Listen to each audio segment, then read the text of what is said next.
I have debated a lot of my viewers and followers about this topic. I have a very clear opinion on the answer to this question, but I'm sure you have a different opinion, so before I even say anything, let's have a discussion in the comments. But is Tower of God an isekai? Does it qualify as a member of the isekai genre? No. I do not believe Tower of God is an isekai, and here's why. An isekai, by definition, when it refers to novels and manga and anime and all that, it is a form of media that revolves around a person or people who are transported to and have to survive in another world, such as a fantasy world, virtual world, another planet, or parallel universe. And honestly, looking at that definition, I can see why a lot of people would think that Tower of God is an isekai. But there are a number of reasons why I disagree, right? So obviously the definition revolves around being transported to another world, having to survive in this new world or live in this new world, right? And to a lot of people, the tower is just that, an entirely different world or entirely different universe. I've even referred to it as that sometimes, like it's its own little universe, right? Totally, like each floor is like a continent long, and there's different cultures and people on each floor. I can see why a lot of people would think that, okay, Bomb is being transported to this entirely new universe, the tower, so therefore it's an isekai. But here's the deal, right? Let's look at Bomb, for example, because a lot of people look at Bomb as someone who is coming in from the outside. He knows nothing about this world, very reminiscent of a lot of isekai shows that do the same thing. And my counter to that is, okay, if that's our definition, right? Someone entering this brand new world and having to survive or learn about it, Bomb doesn't really qualify, right?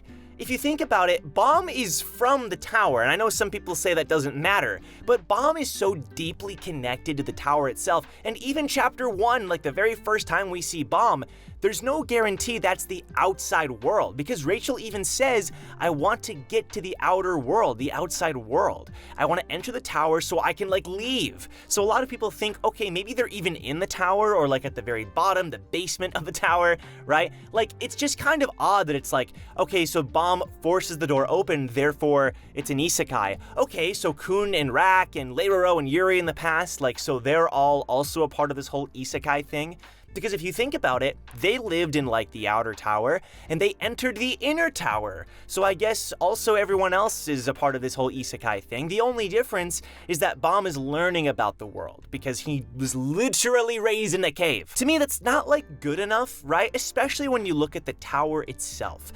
The tower isn't this entirely different universe, entirely different world, right? It has its own like magic system and creatures and stuff, but the tower exists in the real world. Like if you go outside the tower, you would be able to see it. It's not just like this entirely spiritual, or it's not something that's out in space, we can't see it, you know?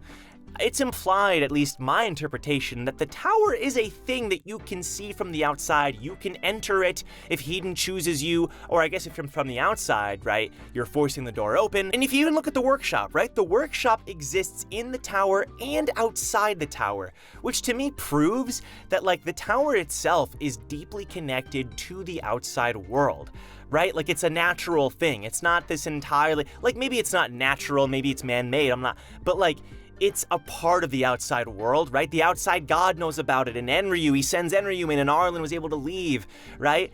I think we're thinking of these two, like, worlds as two separate and distinct, when in reality, they're actually really connected. So yes, Bomb entering it does make it seem a little bit different because he's coming from the outside, he doesn't know much about it, but if that's what you're using to, like, base this upon, this entire thought, then Harry Potter is also an isekai, right? I mean, Hogwarts is protected by this magical barrier. Harry knows nothing about the magical world. I know that's not a part of the definition, but I feel like a lot of people kind of associate not knowing about the world with being an isekai. Maybe I'm wrong about that.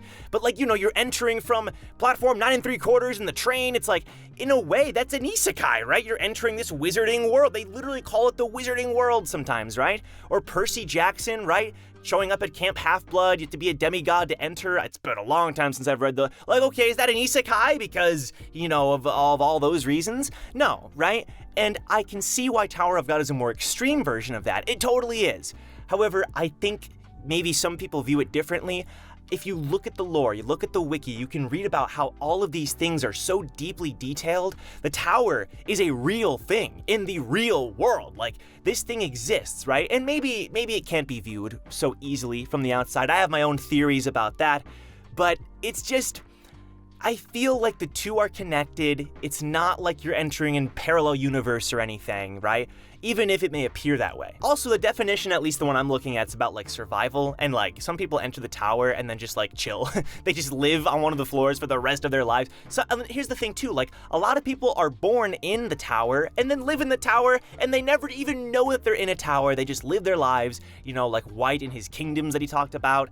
It feels like a lot of people are associating the tower itself as something too different or too, I'm not sure, right? I keep bringing this up because I feel like that is the distinction. That's the distinction that would make this an isekai, right? Bomb being transported in here. But again, Bomb isn't the only one, and if you think that Bomb is, okay, what about Kun and Rak? They know about this tower, they've lived in the tower their entire lives, you know? Plus, Bomb might not even be from, like, the outside necessarily. What's the cave?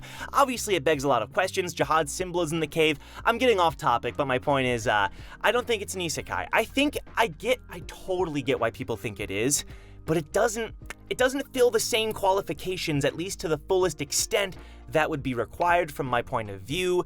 And plus, I'm not sure if this qualifies as a reason, it doesn't give off the same vibe that something like an isekai does. I admit I haven't seen many isekai shows or light novels or whatever, but in my opinion, Tower of God is completely different than just like, oh, isekai, like slapping on the isekai genre. I don't think that's fair to Tower of God. I think it's much more complicated, not to diss any isekai shows, because I'm sure some of them are great, but I feel like Tower of God is different. It's unique in that way. I don't think it qualifies as isekai. It's just fantasy, right? Or dark fantasy, if you want to put that, you know, tag on there. It's fantasy. I feel like isekai, that's a little bit too far. But that's my thought. I mean, what do you think? Maybe you look at the definition and you're like reconsidering your opinion on what it is. Let me know in the comments, because I'm genuinely curious if there's other points for it being an isekai or counterpoints towards it being an isekai. I'd love to hear them, so let's hear them down below. But yeah, subscribe for more Tower of God content. A lot of new stuff coming up here on the channel, including a pretty big stream I'm planning on doing next week that you don't want to miss. I'm really excited about that. And yeah, a lot of reactions, a lot of streams that we do here. Towers and Gods, you don't want to miss that. It's D&D plus Tower of God. But yeah, with that being said, I will see you in my next Tower of God discussion video. Take care. If you want to get to the top, make sure to like, subscribe, and comment. This is Rachel. Better do it or I'll push you and you'll die.